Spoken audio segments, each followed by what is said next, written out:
Hello, studio teacher friends. Welcome to episode 128 of the Beyond Measure podcast. My name is Christina Whitlock, your host here, and self-proclaimed APTF. That's Anytime Piano Teacher Friend. Today is an extra special episode because I'm handing this episode over to a lovely, exceptionally vibrant teacher friend of mine. Yep, you guessed it. Nicola Cantan is here today. Welcome, Nicola. I was spoiled at this year's MTNA National Conference because I got to hang out with Nicola over many meals. And I will just tell you, she is as kind and as entertaining as you would want her to be. I had a blast learning all kinds of Irish colloquialisms from her, which I actually kept record of in my actual phone. Anyway, Nicola is the real deal. I'm here to vouch for her. And today's episode is part of what I'm calling a podcast takeover trio, where three of us podcasters are all trading shows for the week. I took over Tim Topham's podcast a few days ago, so if you're looking to hear from me this week, you'll need to head over to the Integrated Music Teaching Podcast and check out what I have to say over there. Tim is taking over Nicola's Vibrant Music Teaching podcast today. And again, Nicola will be featured here today on Beyond Measure. Whew, isn't that fun? Even better, we are all answering the same question, albeit with very different responses. We decided that we would each offer up 3 things that we would like to change right now if we could. Now, personally, I loved working with Nicola and Tim on this swap because we all came up with 3 very different sets of changes.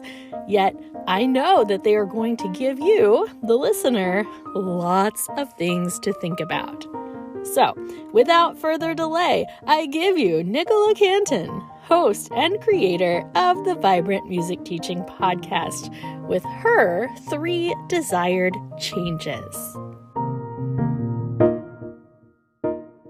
Well, hello there, lovely Beyond Measure listeners.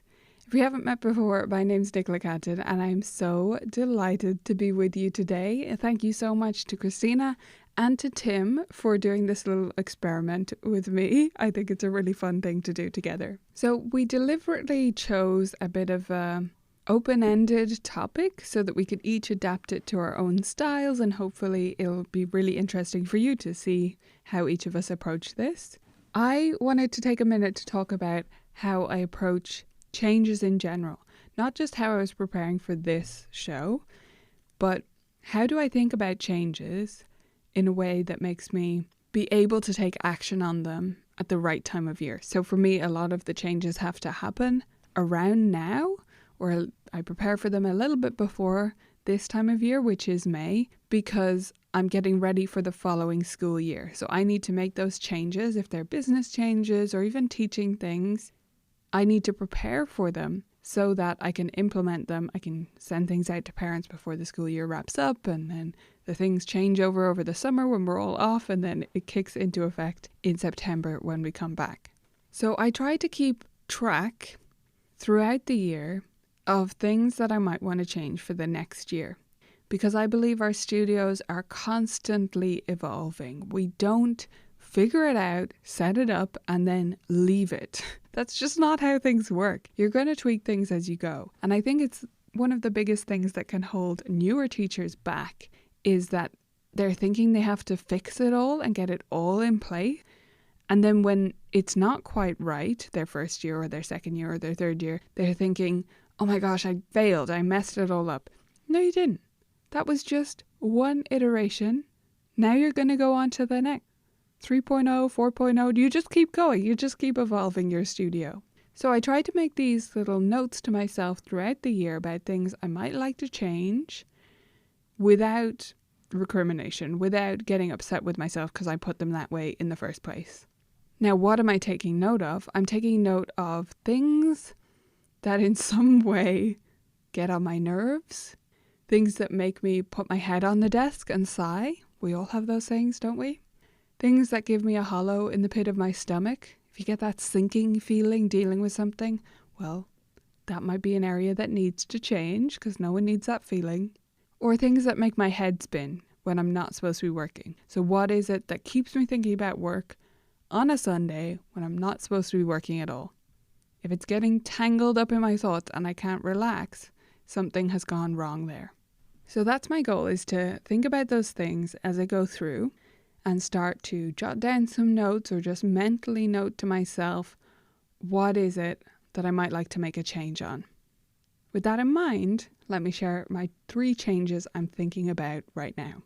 So change number 1 is 9 months instead of 10. So what I'm talking about here is the school year. The way my studio works is I have 2 payment options for my parents. They can pay per semester, so half the year at a time, or they can pay monthly. If they are paying monthly, that, as it stands now, is split over 10 months. That's the 10 I'm talking about. That is September through to June. Now, the other part you need to know to understand this change is that several years ago now, I implemented teacher flex weeks, which means that we charge for a couple of weeks less, 2 weeks less, than we actually schedule on the calendar. So I put in space for 36 lessons, but I only charge for 34, and I only list 34 on the number of weeks on the calendar because I number each week on our calendar that we give to parents. Those are basically make-up lesson opportunities for teachers. So if we need to miss a lesson, it essentially gets moved to the end of term. And I mark that on the calendar with like a light grey. You can see all this on my website if you're curious. You can just look up my calendar. It's there for anyone to look at and see how it looks. So there are 34 weeks basically that we're promising to teach, but there's a little bit of flexibility where any 1 or 2 of those weeks might move to the end of term, which is in June. So June, if we don't take those 2 weeks, ends up being a very short month in our studio.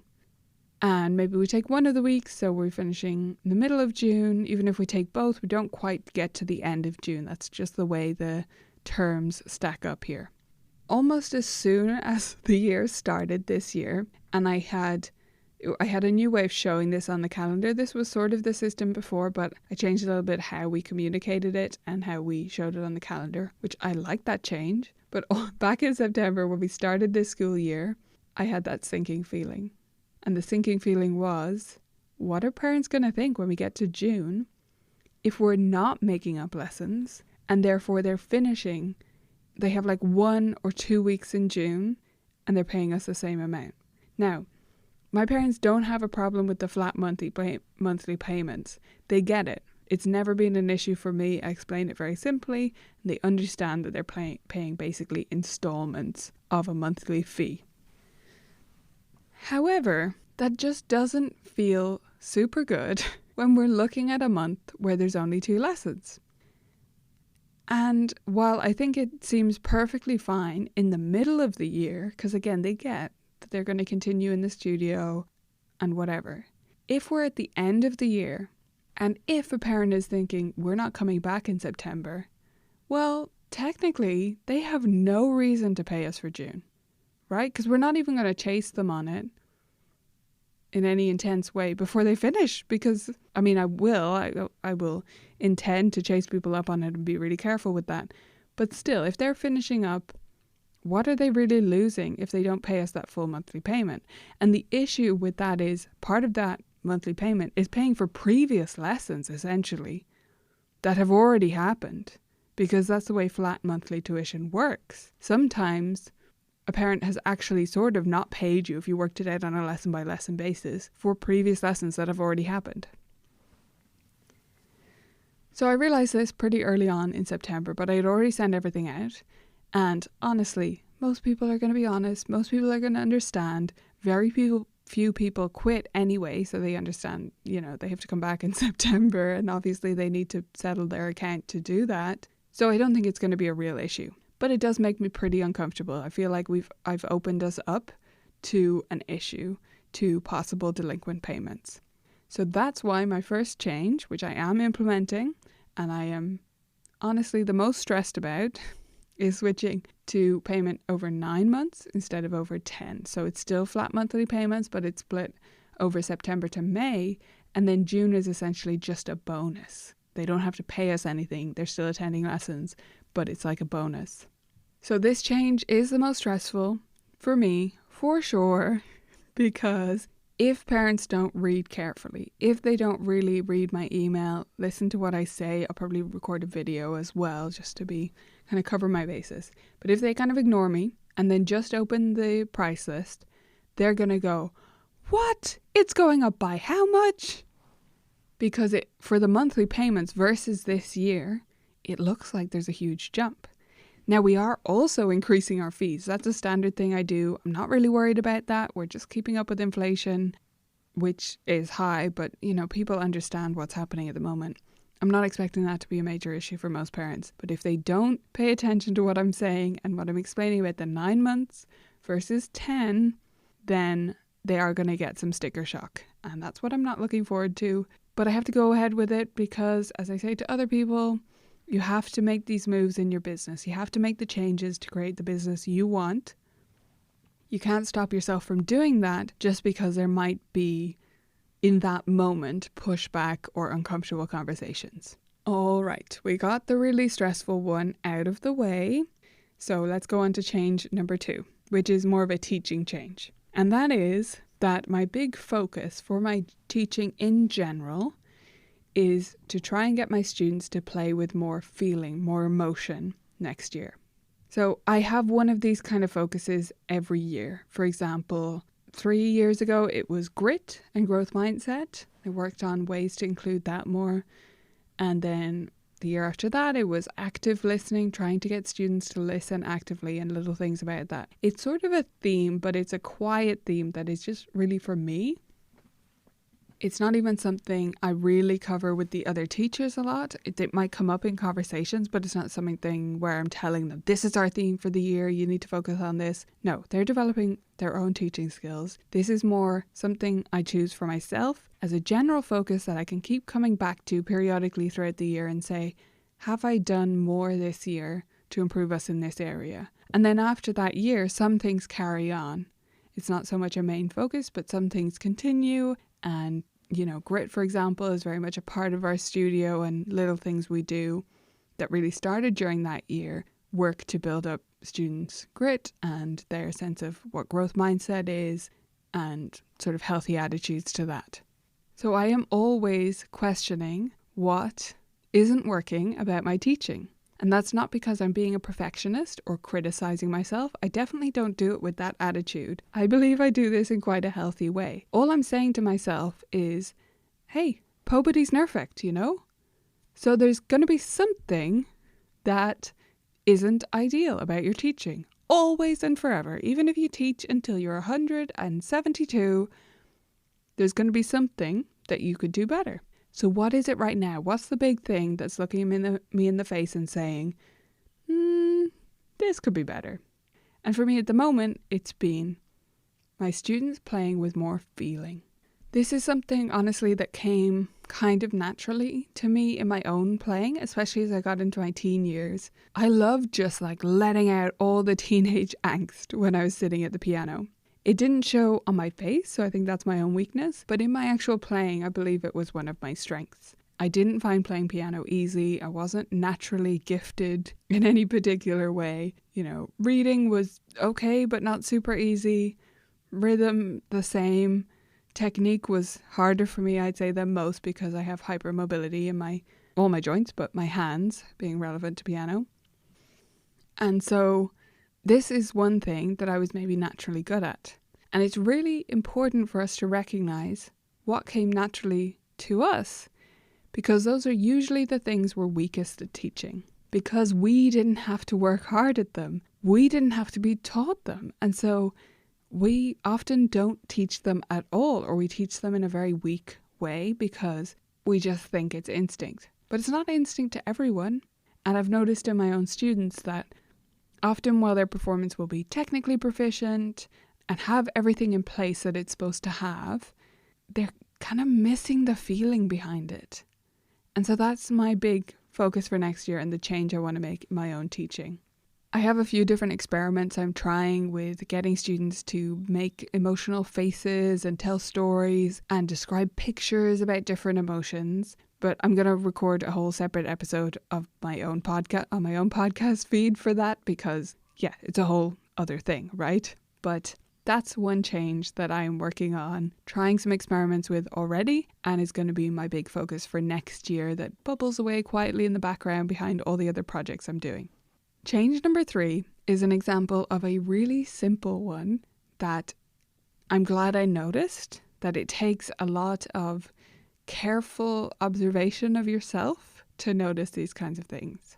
So the change I want to make is I want to add an intentional break before the meeting I have with the teachers here every week. So I have a few other teachers who work at Colourful Keys, and we plan all our lessons together every week. That's part of me mentoring them, helping them on their road. They're all new teachers. I specifically take on younger or less experienced teachers to help guide them and help mold them into becoming great teachers. And a big part of how we do that here is meeting up every week and planning for their lessons, reporting on their students, talking about teaching concepts. Now, I really enjoy that meeting. It's one of my favorite parts of my job. I do love it. However, I've noticed that I'm not as careful about my emotional state going into that meeting as I am with my teaching. I'm pretty careful that when I start teaching, I'm in a place where I'm going to be an effective teacher for that student, and I'm going to be in the right frame of mind to be in the moment with them, to enjoy their little jokes, to just be in the right mood where I can be a great teacher. So I deliberately don't do super stressful work leading right up to the moment I teach, because I know that's not the right way to go into a teaching situation. I know that's going to, no matter how much I try and act cheerful or whatever after that has happened, I know it's going to bleed through into how I teach those students, how I react to things they say, and maybe challenges they're having, or the fact that they didn't practice. Now, I hope I would still be able to not be, super grumpy with them. But we know when we're not quite in the ideal mood. Yes, it happens to all of us. So I do my best not to be in that state when I'm starting my teaching. And I do that mostly by managing how my work is spaced out throughout the day and what kinds of work I will do directly before a student comes in. So my realization is I haven't been doing that for the teacher meeting. And it's not fair. I'm not saying I am rude or grumpy to the teachers that work here. I hope they find it a lovely place to work. But sometimes I do have to control my reaction to things more than I would like. I'm not naturally in the right mood to react to it in the correct way. So I have to be controlling the emotion, regulating myself a little bit too carefully because of when that meeting is happening. At the moment, it's happening on a Tuesday. It may or may not be the same next year, but no matter what, I'm going to put a break before it. The Tuesday timing has been particularly problematic in this sense because that's the start of my week. So I work from Tuesdays to Saturdays. By the way, this is a change I made last year. I finally took Mondays off completely. Used to have a couple of bits on Mondays, but I do not work at all on Sunday and Monday. And so Tuesday, I arrive to a pretty full inbox in various different messaging platforms and my email inbox, everything. I have to clear all of that. And then, I start to get into this, oh my gosh, there's so much to do this week state. I think we all do this at the start of the week. Yes. Maybe some people do it at the end of the week. For me, it tends to happen at the start of the week. So I'm in that state. And therefore, I feel like, I'm going to get lots of stuff done today, and then I'll feel better for the rest of the week. But when I do that, because the teacher meeting happens before our usual teaching day, so it's at 1 p.m., I run pretty much right up to that or too close to that meeting with all this stuff. And so my head is not in the right game. My head might be on a VMT project I'm doing or a difficult conversation I'm having with someone or whatever is happening. I'm letting myself get pulled into that too far so that I'm not in the right headspace to start that meeting. So that's my change I'd like to make. And I think the simplest way is just to force myself to have a break directly before that meeting. Rather than thinking about organizing the work in a certain way, I just want to take a break before it.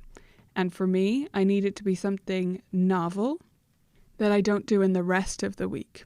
So I'm trying to think of something that I can look forward to, that I only do directly before that meeting, for half an hour or 45 minutes or whatever I decide. I have a few ideas. I haven't decided exactly what this is going to be. I'm thinking I've been experimenting a little bit with like hand lettering with brush pens. So that might be my weekly appointment to do that, because I do it quite sporadically, not as consistently as maybe I could. So that would be a fun thing to do once a week. Or maybe what I should do is work on my Chinese. I have very little. My husband is Chinese, but I have very little Chinese, so maybe I should work on that. Or maybe I'll bake something. I don't know. Something that gets me into a different headspace and is very much not work. I've yet to decide what it is. I have the whole summer to decide this, because it's really a goal from September on, once I know when the teacher meeting is. But yeah, that's my third change. So those were my 3 changes. I had moving to a 9-month monthly payment schedule instead of 10, working on emotion in my students playing, and taking a break directly before the meeting I have with teachers here every week.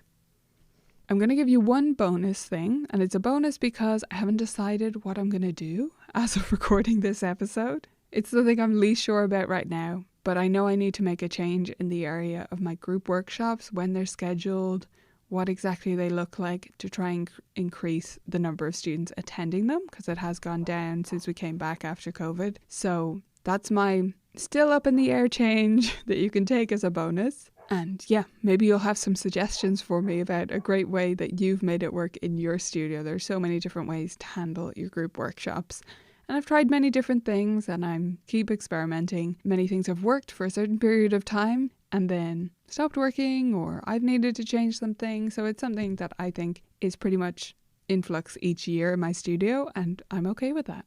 If you have enjoyed my particular style of rambling, of thoughts, then I would love it if you would follow our podcast, which is the Vibrant Music Teaching Podcast. And please come let us know the changes that you want to make right now on Instagram. That's the best place to reach me consistently. We are at Colourful Keys over there, and that's colour spelled the UK spelling, so that's with the extra U in it, at Colourful Keys. I'll see you over there, and thank you again, Christina, for having me. Wasn't that just fantastic? Nicola is seriously a fount of wisdom. I loved how she mentioned taking time to get in the right headspace before you begin teaching each day. That is something that I noticed makes a huge difference for me when I'm teaching, when I am intentional about doing it. So I have an episode on that very thing. It's from my early podcasting days, episode number 18, Cheers to Teacher Warm-Ups. The show notes for today's episode are going to be full of helpful links for you. I will be including links to my episode over on the Integrated Music Teaching Podcast, Tim's takeover of the Vibrant Music Teaching Podcast, as well as links to a few Beyond Measure episodes that relate to this topic of changes. If you are new around here, first of all, hey, welcome. This is a space for studio music teachers who recognize the true value in what we do. I do not claim to have all the answers, but I have experienced an awful lot of things in my 28 years of teaching, and I do promise to be a good friend to you as we make this journey together. I like to end each episode with a toast, so go ahead and humor me and grab the nearest glass and hoist it up in the air.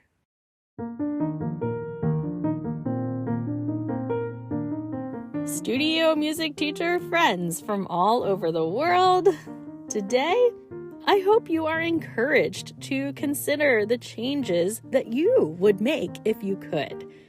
Don't even worry about what's feasible or what action steps you need to take just yet. The path to change begins with a dream. So start right there. What would you change if you could? Maybe it's possible and maybe it's not, but let yourself daydream a little bit, okay? We're a creative bunch here in Teacherland, so let that imagination run a little wild today. Then see if there may be just one speck of that dream that you might be able to change. You just never know unless you give yourself the chance to think about it. Cheers to you, my very brilliant, very imaginative teacher friends. Hear, hear.